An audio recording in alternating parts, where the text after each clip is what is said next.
back, guys. I'm back live. I have to figure out if there's a way to pause the live. Like, is there a way to pause the live before I could keep continuing? So I do apologize. I am back live. What we were talking about is we're doing Genesis chapter 20. And the Lord has brought, Abraham brought sin onto the Pharaoh by claiming that his sister, who's actually his wife, who later on we find out they're both half brother and sister anyway, so technically he didn't lie. It's just he didn't also tell the truth either. He lied about one part, but the Lord has granted the Pharaoh once again that chance to conceive. So one of my questions is, and that is the question is, was conception only based on the blessings of the divine beings? Because up until this point, almost every time they're talking about conception, there's always some sort of Lord involved, angel involved, or something like that. Unless that's just cherry picking some of the examples of that divine intervention. I don't know, but once again, the Lord is now in control because first he cursed them and now he's healing them of them not being able to have children. All right, so let's go to 21. And the Lord visited Sarah, and he said, and the Lord did unto Sarah as he spoken. For Sarah conceived and bare Abraham a son in his old age, at the set time which God had spoken to him. So earlier, that's right, the angel did say during conception, I will come back in a year, and you will have a child. So that's interesting because was it the angel that did the deed which allowed her to have the child, or was it actually Abraham that did it and he was more the lines monitoring? Because at this point they're both very old. She's having a child, I believe it was 90 years old that she's having this child, or in this case it might be a little older, but it's the question of, even though they're acknowledging Abraham as the father, is he actually the sperm donor? And Abraham called the name of his son that was born unto him, who Sarah bare to him, Isaac. And Abraham circumcised his son Isaac, being 8 days old, as God commanded him. Okay, we spoke about this, the interesting concept of circumcision, because this is also a question I had with the Lord's almost sinister, dark quality of him, is that the Lord commanded that all children and people and slaves that you buy with money. So all the men that are around, the men that you bought with money, and the children all need to be circumcised. So now he's starting the legacy of circumcision. So Abraham was 100 years old when his son Isaac was born unto him. And Sarah said, God had made me to laugh, so that all I hear will laugh with me. God had made me to laugh, so that all that hear will laugh with me. And she said, who would have said unto Abraham that Sarah should have given children suck?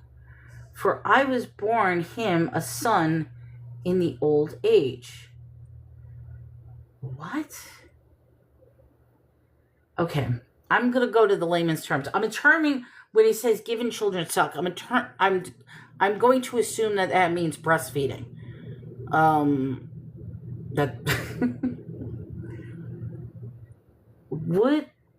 And she said, who would have said unto Abraham that Sarah should have given child suck? For I have borne him a son in his old age. All right, I'm going to stop. My assumption is saying that I'm old. Why should I give my child breast milk? I mean, and she's laughing about that. Like, are you kidding me? You really want me to give this child? I'm going to read the layman's term. I mean, I could be looking at this wrong, but that's what is she laughing about? Where is the sarcasm? Where is the joke? Because once again, she's laughing. I almost wanted to say she laughed a year ago with the whole consummation because she knew her husband couldn't perform. And now she's laughing again with the idea of I'm too old, you won't. But let me just make sure, because for me, that's a little confusing. We're talking chapter 21, verse 6. So chapter 21, verse 6. Layman's terms, let's see what it says. And Sarah declared, God has brought me laughter. All who will hear this will laugh with me. Who would have said to Abraham that Sarah would nurse a baby? Yet I have given Abraham a son in his old age. Okay, so that's where the comedy is. It's not that she's laughing at her husband and she's not laughing at the Lord. I guess I'm going to say it's a positive laughter that, oh my God, I can't believe this. Who would believe that a person at my age can actually have a child and actually breastfeed a child? Okay, so I was a little confused where the laughter is.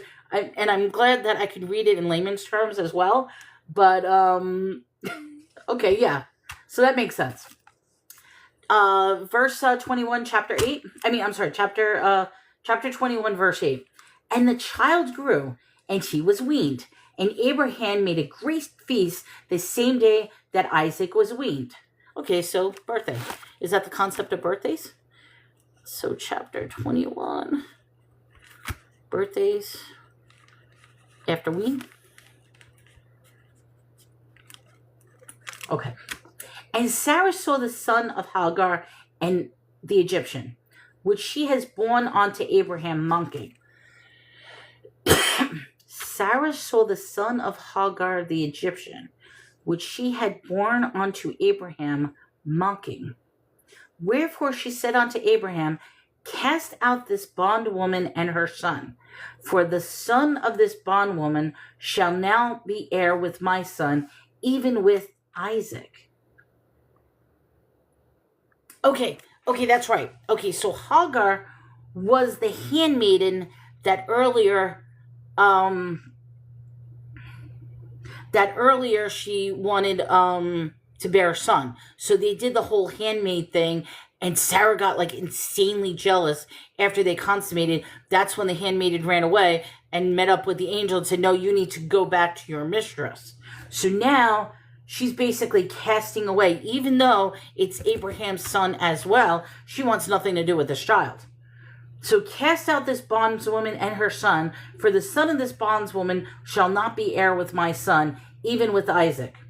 And the thing was very grievous in Abraham's sight because of his son. Well, yeah, they're both his son. He was the father of Sarah's baby and the father of Hagar's baby. And God said unto Abraham, let it not be grievous in thy sight because of the lad, and because of thy bondwoman. In all that Sarah had said unto thee, hearken unto her voice, for in Isaac shall thou seed be called. Okay, so he's basically saying that the bondmaid, even though it was born first, that is not like the first one. Your seed is actually Isaac. Okay, that's how I'm reading it. That your seed is actually this one, not that one. So it's almost like she's saying, just ignore that child. And I guess he's making a decision. And also, the son of the bondwoman will I make a nation, because he is of thy seed. Okay, so I guess they're separating, and he's going to go on a different path. We'll see. And Abraham rose up early in the morning and took bread, a bottle of water, and gave it unto Hagar, putting it on her shoulder and the child, and sent her away. And she departed and wandered in the wilderness of Beersheba. And the water was spent in the bottle, and she cast the child under one of the shrubs. And she went and sat down over against him in a good way off, as it was a bowshot. For she had said, let me not see the death of a child. And she sat over him against him, lift up her voice, and wept. Did she actually kill him? Okay, what I'm guessing is because she no longer had water and they're out alone in the wilderness, I'm guessing she places the child down and wants to end his life. But did she actually do it, or is she thinking of doing it? Okay, let me just read that again. She went off, sat her down over against him in a good way, as if it were a bowshot. And for she said, let me not see the death of the child. And she sat over against him, lifted up her voice, and wept. And God heard the voice of the lad. And the angel of God called to Hagar out of heaven and said unto her, okay, now I'm going to pause before he says anything. Notice it's the angel of God. So it wasn't God talking, it was one of the angels talking. So that's a good one. So now we have the angel of God. So this is another deity, another title. Angel of God talking to Hagar about her son. Okay. And let's see what it says. And he heard, Hagar called out to heaven and said unto her, What aileth thee, Hagar? Fear not, for God has heard the voice of the lad where he is. Arise, lift up the lad, and hold him in thy hand, for I will make him a great nation. Okay, so now this child's still alive. Okay, I thought she killed him at first. He's still alive, and this angel is promising him, I'm going to make him a great leader. He's going to have his own nation. And God opened her eyes, and she saw a well of water. And she went and filled the bottle up with water and gave the lad a drink. Okay, so I guess this is a miracle. She is thirsty. She is at the point of wanting to kill this child. She doesn't want to bear to see this child dead. And she basically gets stopped by the angel of God, who's now saying, no, take the child. Here's a well of water. Drink. And so this is, I guess, one of the miracles, if you want to look at it, because she had no water, now she does. And God was with the lad, and he grew and dwelt in the wilderness and became an archer. And he dwelt in the wilderness of Paran, and his mother took him a wife out of the land of Egypt. And his mother, I guess she found him a wife. His mother took him a wife out of the land of Egypt. Okay, that makes sense. And it came to pass that Abimelech and Phicol, the chief captain of his host, spoke unto Abraham, saying, God is with thee in all that hast done. Now therefore, and we're up to chapter 21, verse 23. Now therefore swear unto me here by God that thou wilt not deal falsely with me, nor with my son, nor with my son's son, but according to kindness that I have done unto thee, thou shalt do unto me to the land where thou hast sojourned.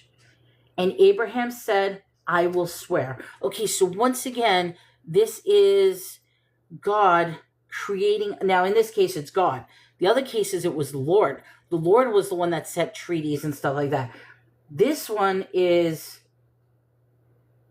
a pact with God.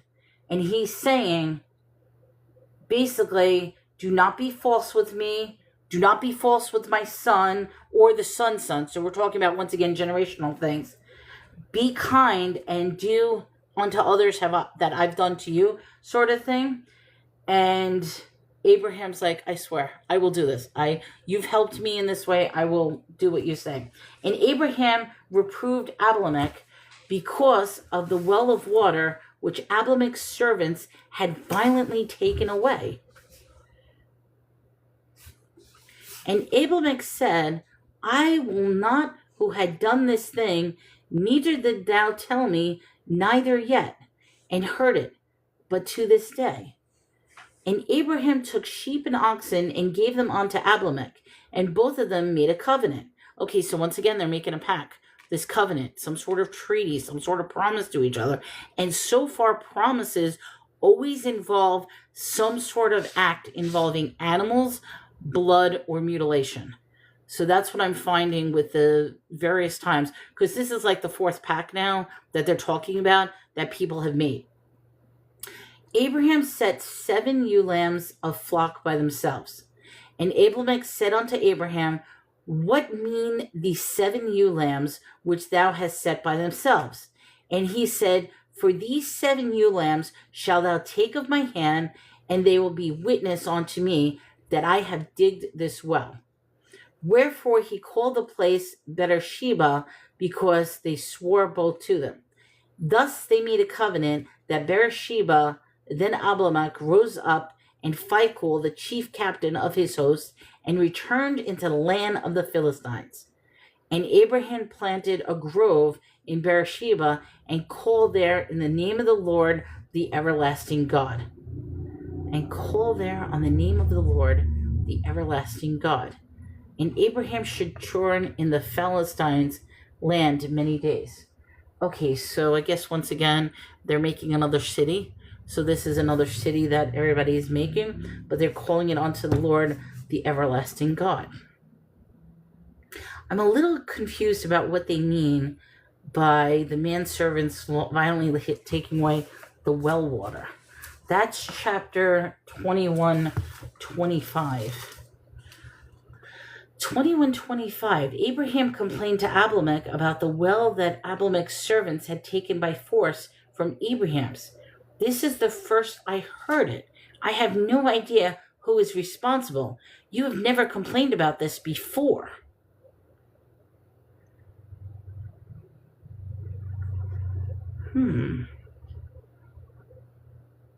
Okay, so I guess there was a well of water that the servants... See, that's where I'm confused. Because Hera had her child with her, thirsty, couldn't find any water, which was missing. So I guess the servants did something with it, took it away, destroyed it, whatever. The angel of the Lord comes down, shows her the way, and then, I don't know. If you have any thoughts, I would love to hear what you guys have to say. Pikachu! Come here, Pikachu. Come here. This is my Pikachu. She came to visit. Say hi, Pikachu. I know, she's a sweet girl. She's just curious because I'm reading and she likes to spend time. I gotta put you down because usually she'll spend time either in this corner right here or in this corner, but now I have all the books over here, so there's not really much room on my desk for her to snuggle up, so she's trying to jump up. But that's my little baby. That's one of 3 babies. I've got 3 fur babies. Well, I got 6 actually. I got 3 dogs, 3 cats. So that's one of my cats. There's 3 cats in here. You'll see them bouncing around. Anyway, so let's move on to chapter 22, because I don't know. I'm a little confused by the significance of this. I guess this is just fill-in story right now, because I really don't understand about the significance of the well. I don't know if it comes in later or if it doesn't come in later, but I guess that's just a story. Here's a story of a well. All right, chapter 22. Okay, and it came to pass after these things that God did tempt Abraham and said unto him, Abraham, he said, behold, here I am. Okay, so now, this is God talking. Not the Lord, God is talking. Behold, here I am. And he said, take thy son, thine only son Isaac, whom thou lovest, and get thee into the land of Moriah, and offer him there for a burnt offering upon one of the mountains which I tell of thee. Okay, is he talking about... All right, so wait a minute. First off, this is God saying it. I would expect this from the Lord. The Lord has been the one that's sinister. If I'm reading this right, is he wanting him to take Isaac and kill him? Like, once again, are we killing babies? We'll see. But he's saying, take thou son, thy only son Isaac, whom thou lovest, get thee into the land of Moriah, offer him there for a burnt offering on one of the mountains, which I will tell thee of. I'm going to tell you which mountain, go burn him at the stake or whatever. And Abraham rose up early in the morning and saddled his ass, his donkey, and took 2 of the young men with him, and Isaac's son, and a clave of wood for the burnt offering, and rose up and went unto the place of God had told him. Then on the 3rd day, Abraham lifted up his eyes and saw the place of the altar. And Abraham said unto the young man, abide ye here with the ass, and I and the lad will go yonder and worship, and come again to you. And Abraham took the wood of the burnt offering, and laid it upon Isaac his son. And he took the fire in hand and knife, and both of them together. This is horrible. Okay, so this is I'm going to just pause for a second. This is dark stuff. I mean, I always wondered why they skipped over the Old Testament and they only cherry picked the Old Testament. And now that I'm reading the Old Testament, there is some really disturbing concepts. We already explored concepts of homosexuality, concepts of family inappropriateness. We talked about slavery. We talked about SAing. I mean, this is some really dark stuff. Now we're talking about unaliving your baby for sacrifice. Okay, and Isaac spoke unto Abraham his father and said, My father, here I am, my son. And he said, Behold the fire and wood, but where is the lamb for a burnt offering? And Abraham said, My son, God will provide himself a lamb for the burnt offering. So they both of them together. Okay, so wait a minute. All right, so wait a minute. It has nothing to do with killing him. It has to do with them finding a lamb. Am I reading that wrong? Okay, maybe there's a bright side to this. It has nothing to do with killing babies. Okay, let's see. And they came to a place which God had told him, and Abraham built an altar there, and laid the wood in order, and bound Isaac his son, and laid him on the altar. No, he's killing his son. He's not killing anything about the lamb. So why are they talking about a lamb then? Abraham said, My son, God will provide himself a lamb for a burnt offering. Okay, so he's saying that my son is the lamb. Here's my lamb. Wow. Okay, he's going to kill his son. Does he kill his son? I don't know. I'll find out in a minute. And he came to a place which God had told him, and Abraham, build an altar there, and lay the wood in order, and he bound Isaac his son, and laid him on the altar upon the wood. And once again, this is now God. This is not the Lord. God is saying this. So let's see where this goes. And Abraham stretched forth his hand and took the knife to slay his son. And the angel of the Lord, okay, once again, it's the angel of the Lord, called unto him out of heaven and said, Abraham, Abraham. And he said, Here I am. And he said, Lay not thy hand upon thy lad, neither do thou anything unto him. For now I know thou fearest God, seeing thou hast not withheld thy son, thy only son, from me. Okay, so this is a test. Okay, so the angel is now saying, basically, stop. We realize that you fear God so much that you're willing to kill your only son. We acknowledge that, but don't do it. We don't want you touching him. Okay. Abraham lifted his eyes and looked, and behold him, a ram caught in a thicket by his horns. And Abraham went and took the ram and offered him up a burnt offering instead of his son. Okay, so the angel stopped Abraham from killing Isaac, and he found a ram to offer to the Lord. Now, interesting. I'm just thinking about something. So, here in a sense, God is telling him, kill your son as an offering. The angel of God stops him and says, no, don't do this. There's the ram. Go take the ram instead.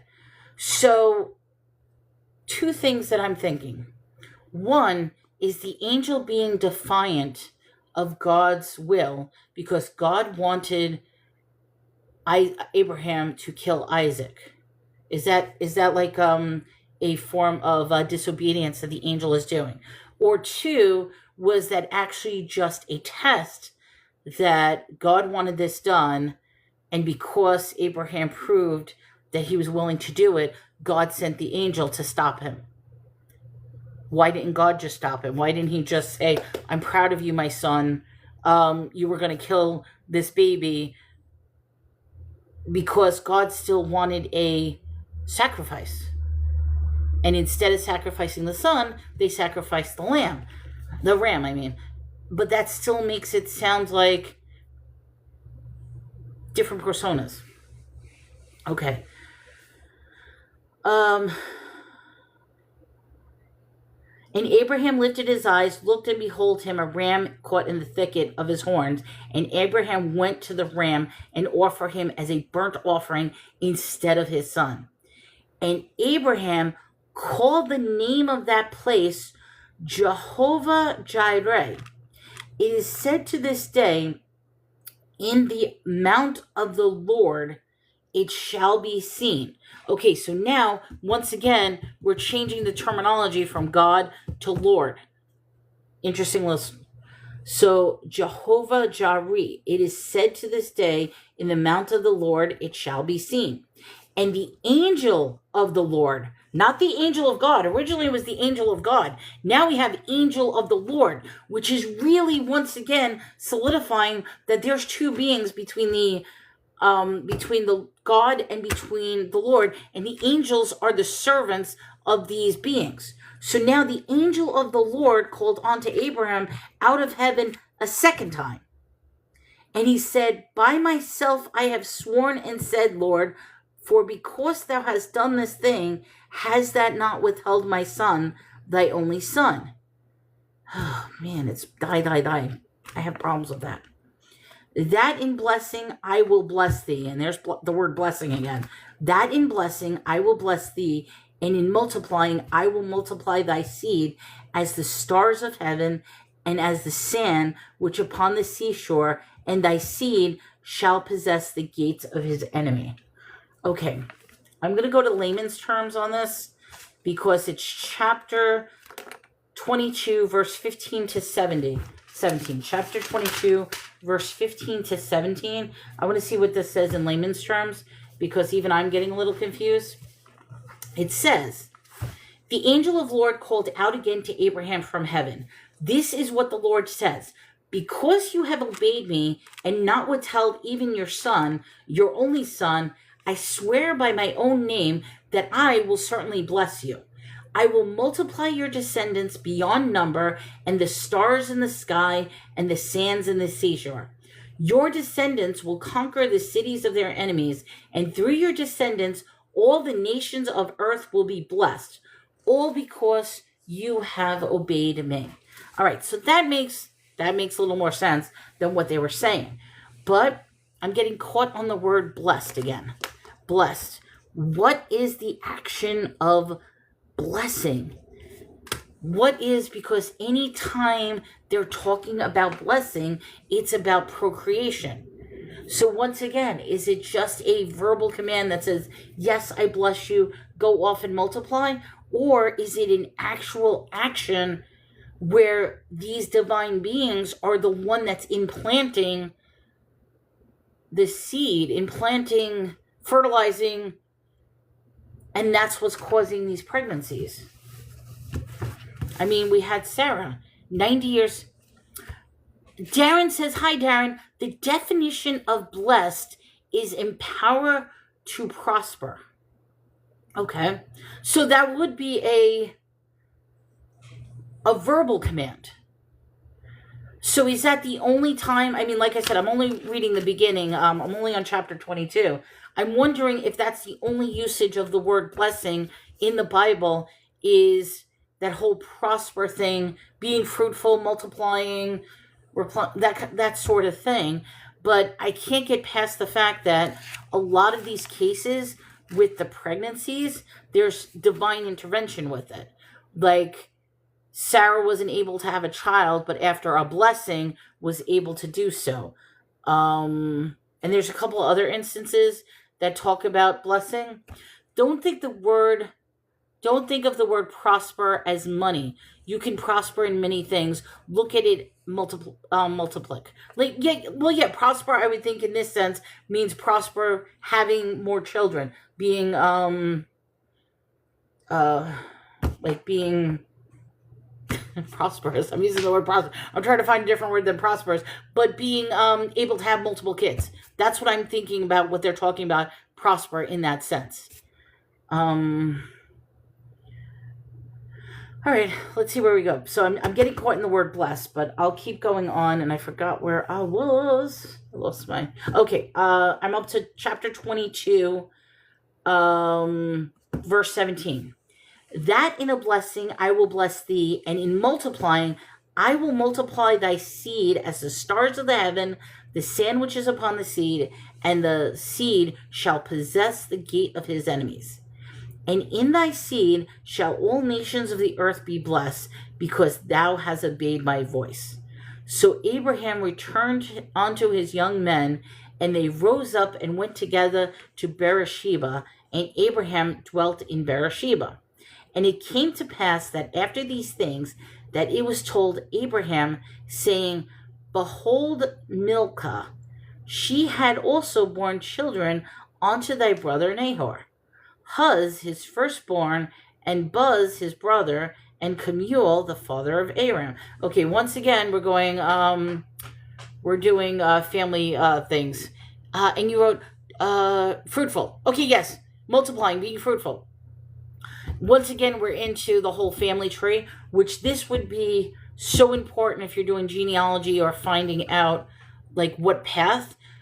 To me, reading this stuff is a headache. It's just name after name. But I'll go on. And Bethuel begot Rebekah. Those 8 Malachi did bear to Nahor, Abraham's brother, and his concubine, whose name was Rahumah. She bare also Teba and Gaham and Thalash and Malachah. So that's basically the lineage of this person gave birth to this person, who gave birth to this person. So, I mean, to me, like I said, that's just words.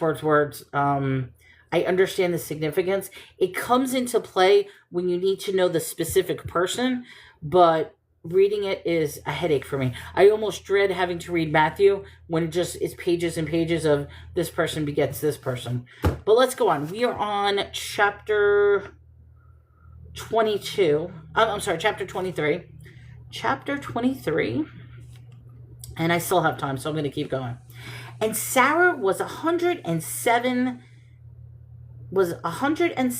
and 20 years old. Okay, so 127. Okay, that's backwards. It's just a weird way of saying. Was 107 and 20 years old. So 127 years old.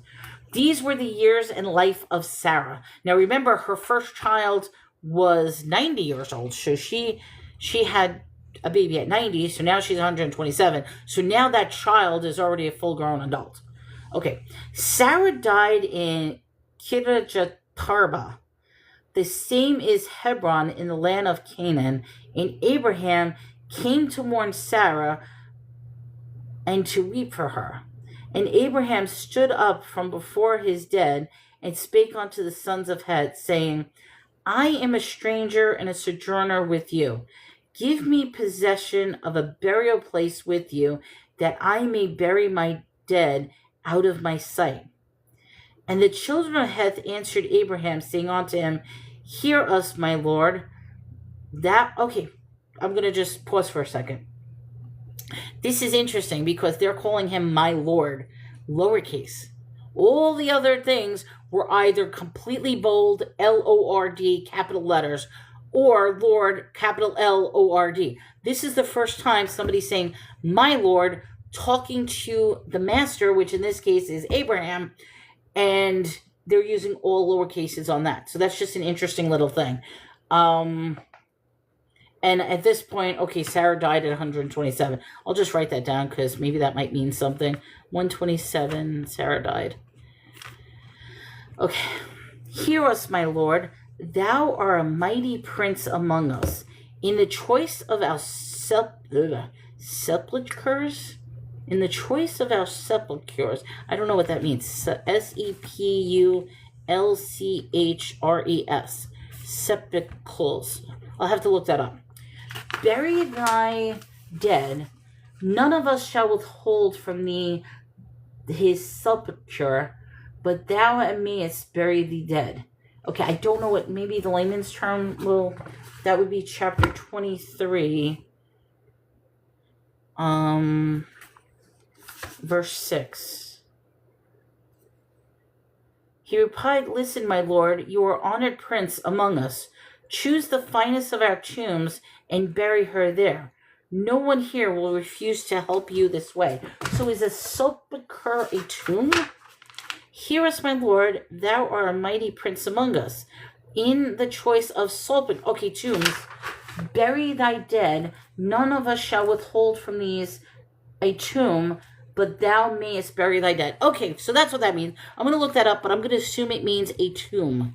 So, or it could be a mausoleum, I guess. So he's basically given permission, can I bury my dead here to get it out of my sight? And they're saying yes. None of us shall withhold that thing. Pick a tomb, pick a mausoleum, pick a whatever. It's yours to use. So they're giving him that chance that he may bury his dead. And Abraham stood up and bowed himself to the people of the land, even to the children of Heth. Now Abraham is this, I'm going to say like royalty, and here he is bowing as a thanks. So that is a very subservient, thankful. That's like gratitude. And he communed with them, saying, if it be your mind that I should bury my dead out of my sight, hear me, and entreat me for the Ephron son of Zohan, that he gave me a cave in Machpelah, which he had, which is the end of his field. For as much money as it's worth, he shall give it to me for a possession of a burying place amongst you. He may give me the cave of...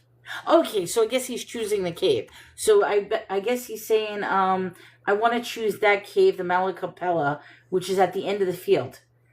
But I'll do it for as much money as... So I guess he's offering, look, I will buy you however worth that cave is in order for me to bury my...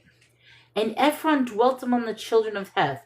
And Ephron answered Abraham in the audience of the children, even of all that went to the gate, saying, Nay, my lord, hear me. The field I give thee, and the cave that is thereon, I give to thee in the presence of the sons of my people. I give it to thee. Bury the dead. Okay, so he's saying, I would like to bury my dead in the cave. I will offer you money for whatever it's worth. And he's saying, no, just take the cave. The cave is yours. You can bury it. Hey, baby, you okay? Aw, I'm sorry. That sounded gross. My cat was getting sick. Furball or something. And Abraham bowed himself before the people of the land. And he spoke unto Ephron an audience of the people, saying, I will give thee money for the field. Take it of me. I will bury my dead. And the Egyptian answered Abraham, saying unto him, My lord, hearken me. The land is worth 400 shekels of silver. What is it between thee and me? Bury therefore thy dead. And Abraham hearkened unto Ephron, and weighed to Ephron the silver, which he had named the audience of the son of Heth. 400 shekels of silver, current money for the merchant. Okay, so he did pay for it. I thought originally he's saying you could just take it, but no, he's saying I'm going to give, so 400. And the field of Ephron, which was in Machpelah, was before Mamre the field, the cave which was therein, and all the trees in the field where the borders around were made sure. And unto Abraham for possession of presents of the children of Heth, before all that went into the gate of this city. And after this, Abraham buried Sarah, his wife, in the cave of the field before Mamre, the same as Hebron in the land of Canaan. And in the field, the cave that is therein, was made sure unto Abraham for possession of a burying place by his sons Heth. Okay, I noticed that was the completion of chapter 23. One of the things I noticed is there's like a constant repetition of the same thing being said over and over. I mean, I feel like the last 3 verses is the same verse repeated, but just tweaked, like just changing the verbiage just a little bit. And I don't know why they do that. Part of me is thinking, do they do it because there's other stuff that's missing in between? Or is that just a normal mode of speaking of constant repetition? Like, because in this case, it's like, or I guess is that the proper way of titling, being that they're making a pact they're in a sense, they're doing a land agreement. So in order to do this land agreement, I mean, I'm just going to be a little pompous for a little bit, but it's like, here, this is thy land of the Lord of blah, blah, blah, and I'm going to give you the land of the da, da, da, in order for you to... So it's like that constant repetition of titles. Does that make sense? I guess that doesn't make sense. I don't know, but basically the title of this was, you're in the burying place as the son of Heth, and you are in the Ephron, which is the field of Machbel, and it's like, it's just going on and on and on, describing this tomb, this mausoleum, this cave, which is going to be her burial. All right, how far? Chapter 24. Okay, chapter 24 is a huge chapter. It goes all the way to verse 67. So being as a time thing, I am going to stop at this point. Yes, I apologize. I had to do 2 lives today, strictly because I did receive a phone call. But let's stop here. We're going to start tomorrow, which is Wednesday. I don't know what time I'm going to be on. I might not be on, simply because I have some errands and appointments to do. But let's start on chapter 24 tomorrow. We're doing Genesis, and we're going to see where this goes. I really appreciate everybody coming today. If you have any questions, please feel free to contact me. Don't forget, double tap the screen if you haven't already followed me. I'll be on every day doing this, and I do a replay of this on YouTube. So if you are YouTube subscribers, you could check me on that page. But with that, guys, have a great day. Take care, and stay tuned for the next Bible.